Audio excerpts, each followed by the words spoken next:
The C.S. Lewis Institute presents an interview with Dr. Art Lindsley, based on his book, C.S. Lewis's Case for Christ, with Leesa Donner.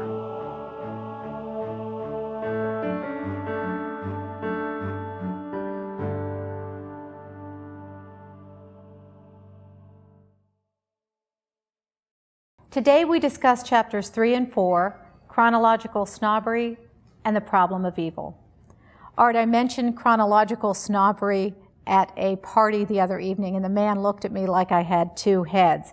According to C.S. Lewis, what exactly is chronological snobbery?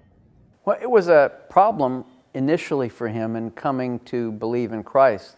It's the idea that something that's old is outmoded and therefore ought to be rejected. The idea is that what could a 2,000-year-old faith have to do with me? And he argued a lot with his friend Owen Barfield, who got him beyond his chronological snobbery. And that was, he argued with him, if just because something's old doesn't mean it ought to be rejected. If it is to be rejected, has it ever been shown to be false? And if so, where and how conclusively has it been demonstrated to be false? So newer isn't better? No, not necessarily. Certainly some new things can be better, but just the fact that something's old doesn't mean it's therefore to be regarded as false. So how does chronological snobbery intersect with faith? I think that just to accept the newest, in quotes, most progressive view is missing the point. Lewis uses some great pictures or analogies. He says if you want to reach a destination, say on a map, and you found that you've gone down the wrong road, the best way to deal with it is to go back and go down the right road. And the sooner you do that, the quickest way you'll go on. Or he uses the analogy of turning back the clock. That's often an objection that people don't want to turn back the clock. But of course, when the time changes, the best thing you can do is to turn back the clock when the clock is not telling the correct time. So the idea of going back in order to go on or turning back the clock is not necessarily a bad thing. In fact, G.K. Chesterton said that real development is not leaving things behind as on a road, but drawing life from them as from a route. Doesn't it also sort of fit well in with the thought that God is not taking us in a circle, but moving us forward in a timeline? I think so. There is a redemptive history that's going on as a story. We have creation, fall, redemption, consummation, and the Lord does move history forward in a particular direction. And we're right at the point between that which has already happened and that which has not yet been accomplished. So there is a progress, but we still look back to some objective historical events that have happened.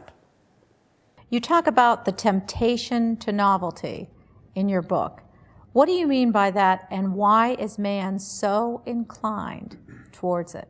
We see within modern society new things happening all the time, as far as ways to listen to music, computers, all kinds of technology. And usually the latest is the best. In fact, if you buy something this year, you'll find that what you get may be outmoded next year, and you have a far superior product. So in many ways in technology, the newest is the best. But the problem is that people transfer that over in terms of beliefs. Maybe they think the newest book is the best book that will show them the way to truth, whereas it may be that the old books will actually be more reliable indicators. In fact, that's what C.S. Lewis argued, that we need at times to let the sea breeze of the centuries blow through our minds. He said that his goal would be to read one old book for every new one. And if that's too much for you, at least one old book for every 3 new ones. But the idea that the newest book is necessarily the best is a false assumption. You also mention in your book that he wrote something and he had to read everything in that entire century. Can you refer to that a little bit? Yeah, well, he wrote a book, English Literature in the 16th Century, and he felt he had to read everything written in English during that time, and it took him 16 years to read every book in the Bodleian Library, as I understand, on that topic. So he was very much rooted in old books, and that's what gave him a perspective, a really refreshing perspective. He wasn't just caught up in the newest thoughts, but he had a chance to sift through what was valid and what was invalid from ancient thought.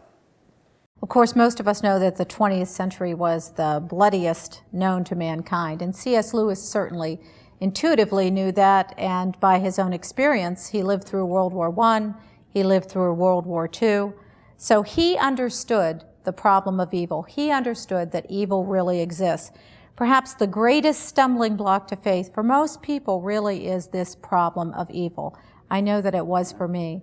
So I guess my question is, was this an issue that Lewis grappled with? Yes, very much so. He used to ask the problem of evil, or ask about the problem of evil to many Christians, and the standard way of putting it is God is all powerful, he could eliminate evil. God is all good, he would eliminate evil. Evil is not eliminated, therefore there is no such God. He used to put that to Christians, and he would not really listen to the responses, thinking that they were trying to get around the obvious contradiction or problem that's there. And that was until he started to understand that there was a problem with his question, that he as an atheist didn't believe that there was anything really evil. That which we call evil, it's because we feel something negative about it, but it was just pain in a world of pain.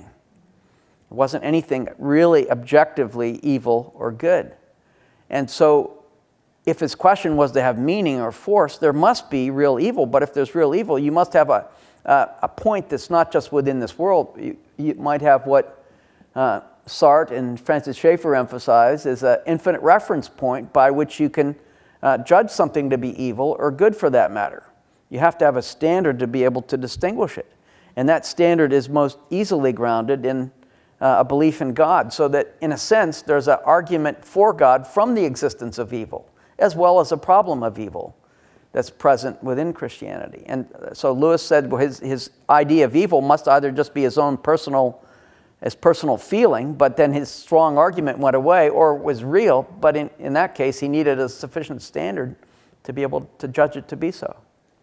You know, before I became a Christian, I was involved in a lot of New Age philosophy, and the issue there was that there really was no evil, there was only an absence of good. And I think one of the things that really helped me move across the transom from unbelief to belief is really recognizing that evil does exist. And so let's step back a minute and talk a little bit. Can I comment on that? Yeah. I would say that other worldviews have a greater problem of evil than Christianity. Like atheism, as I already alluded, has got to deal with the problem that they say that there is no objective evil or good. And same thing within the New Age movement or Hinduism or Buddhism. They say that all is one, and they believe in the principle of non-distinction, that there's no ultimate distinction between you and me, between me and that chair that's there. Somehow or another, it's all Maya or illusion. And so that means that there's no distinction between true and false and good and evil.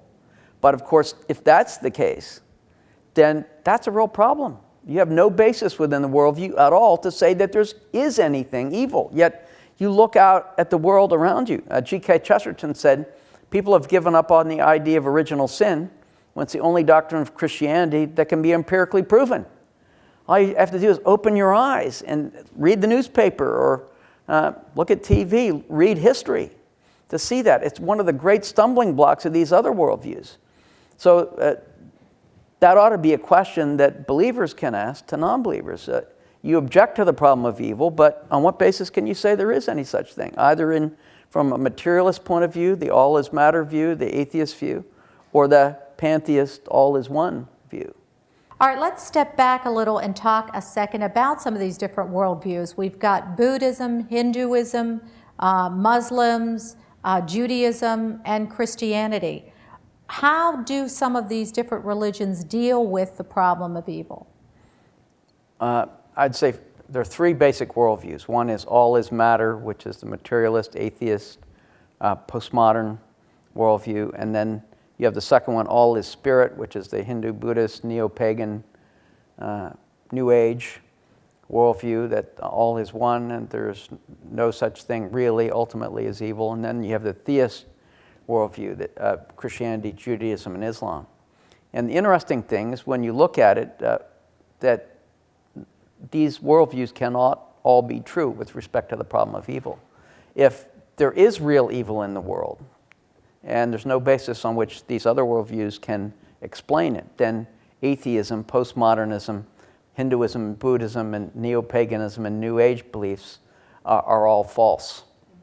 If there's no evil in the world, no objective evil, then Christianity, Judaism, and Islam are all false. But you got to take your pick. It's one or the other.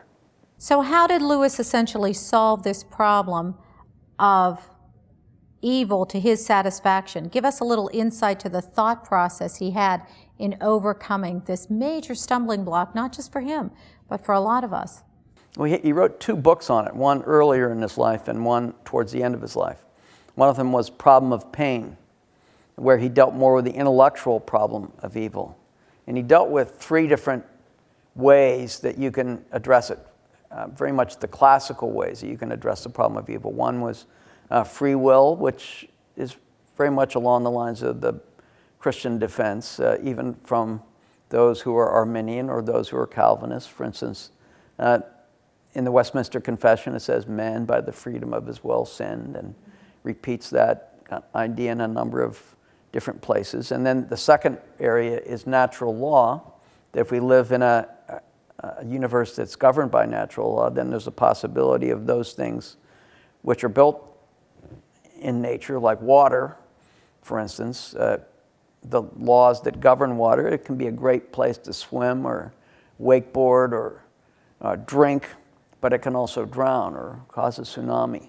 So there's some things about natural law you might use to explain some of the impact of evil. The third one is soul-making, that there's a sense in which suffering, within suffering, you see the greatest capacities of human beings arise or not. That suffering, the way we face suffering, leads to real gain if we rise above it. And real heroism, real courage, real greatness comes out of how we face suffering in many cases.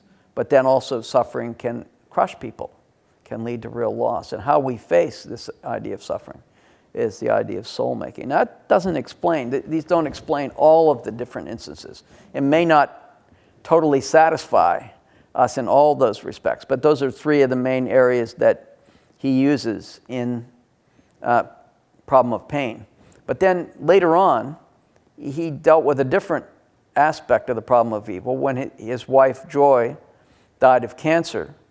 And of course, he got married, as you see in Shadowlands and other biographies later in his life. And she died, and he was shattered by it. And he started writing some notes, a journal, keeping a journal on his struggle. And that journal was published in terms of the book Grief Observed. And you see much of his anger and frustration and bitterness. So even if you've dealt with the intellectual problem, that doesn't necessarily mean that you've addressed the emotional problem of evil. And he had to face that. And as you see through Grief Observed, he started out with real anger and sense of distance from God, and gradually, as you see through the book, he came to a stronger, robust faith and belief in God towards the end. But it was a real process, and that you see that process developed in those journal entries in Grief Observed.